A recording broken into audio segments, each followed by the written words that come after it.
This is where the orcs gathered after Morgoth's defeat. This way. How can you be certain? It's colder than the rest.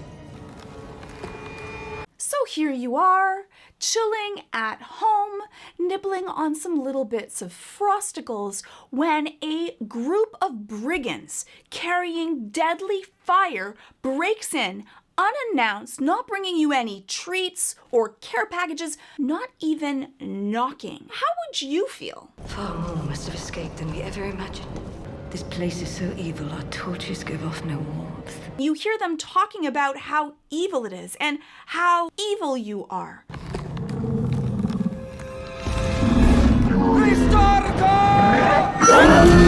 What was the first thing you're gonna do? You're gonna have to defend your home. And so you let out this warning yell of like, hey, what are you guys doing here? Instead of giving an offering or at least putting down your deadly weapon of fire. So of course you let them know as loudly as you can, hey, listen, what are you guys doing in my home? And please put out that deadly fire. You know I'm a snow troll and that will kill me.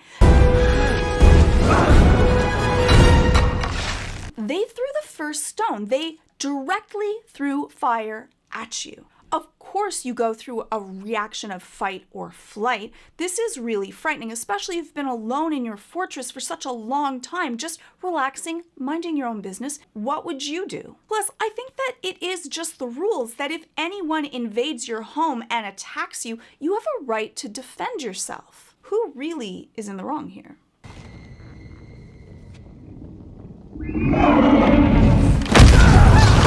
The first thing that you would do would be to put out the fire with a whole bunch of ice because that's the only thing that you have around you. Yeah, sometimes you don't really recognize your own strength, but when you're going through that fight or flight response and you're feeling really frightened and scared, sometimes you might overreact. And that rush of adrenaline, you end up being so much stronger than you can even expect. You often act without thinking because when you're in that fight or flight response, you kind of wipe out your working memory and you just go limbic. And let's just say it, snow trolls were kind of known for being limbic most of the time in the first place. For him, if he was doing this with other snow trolls, this would be perfectly fine and wouldn't damage anyone at all. Sometimes when you're playing with creatures that are much weaker than you, you don't even know your own strength. Who knows what he's defending? No one put down their weapons. They still went to attack, and all he did was bat everyone away from him with their weapons and fire. Like, maybe I should ask Devin from Legal Eagle, but I think this is justifiable self-defense.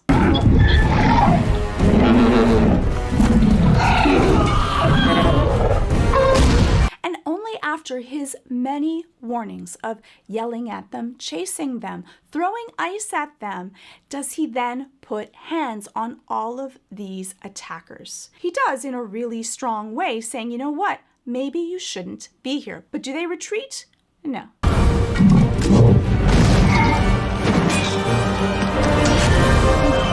Okay, wait, but this, we need to rewind and take a look again.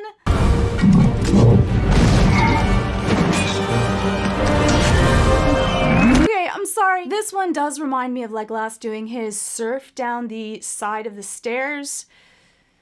No, this one was too far, not cool. All the moves I went, no, like this was jumping the shark or jumping the sword at the snow troll.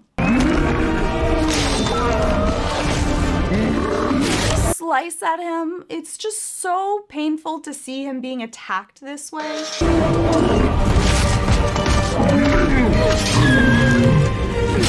He is definitely subdued.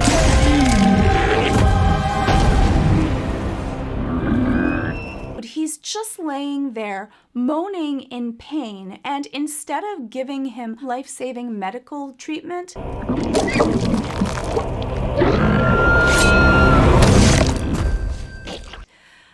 Galadriel just stabs him in the head. He is no longer any threat to anyone in this state. They could have just walked through the fortress, taken what they needed, figured it out, and left. But no, they resort to murder. We should never have come in here. We leave soon enough. And And he says that we shouldn't have come here. It wasn't because they murdered a poor, defenseless snow troll. It was a little bit dangerous and they didn't really get what they hoped for. Watching my videos is a great way to get familiar with the basics of psychology. But to learn more about science and technology, you should check out today's sponsor, Brilliant. They are the online interactive STEM learning platform with college-level courses on neural networks, computer science, math, physics, quantum mechanics, game theory, and lots more. They're all taught in visual, hands-on ways. There are many different ways to learn, but research has shown us that the best way to learn information is to have it be interactive in small chunks. That way you can integrate and retain that information. Because you don't want to just have that information, but to understand how it's applied to yourself and the world around you. The cool thing with Brilliant is that if you ever get stuck, Brilliant has in-depth explanations that break down the principles even more.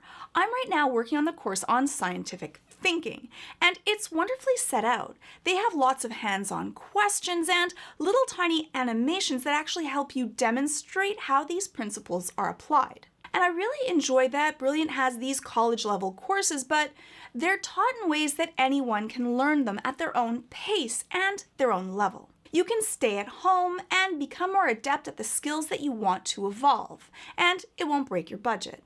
And Brilliant has all of these thousands of lessons, and they're constantly adding new and exciting content each month, so you never really have to stop learning. All you have to do to get started for free is by visiting brilliant.org/Georgia Dow or click on the link in the description, and the first 200 will get 20% off Brilliant's annual premium subscription. So just click on the button on the screen or head on over to brilliant.org/Georgia Dow. Clicking on the button really does help out my channel, so thank you so much, and so does clicking on the playlist above for more great videos on reactions and psychology. So that's a little bit of my thoughts from the snow troll's perspective. You can let me know if you were feeling at all any sympathy for the poor snow troll, who I think was a little bit cute, I have to say it. Let me know what your thoughts are in the comments below, and are you on Team Snow Troll or Team Galadriel?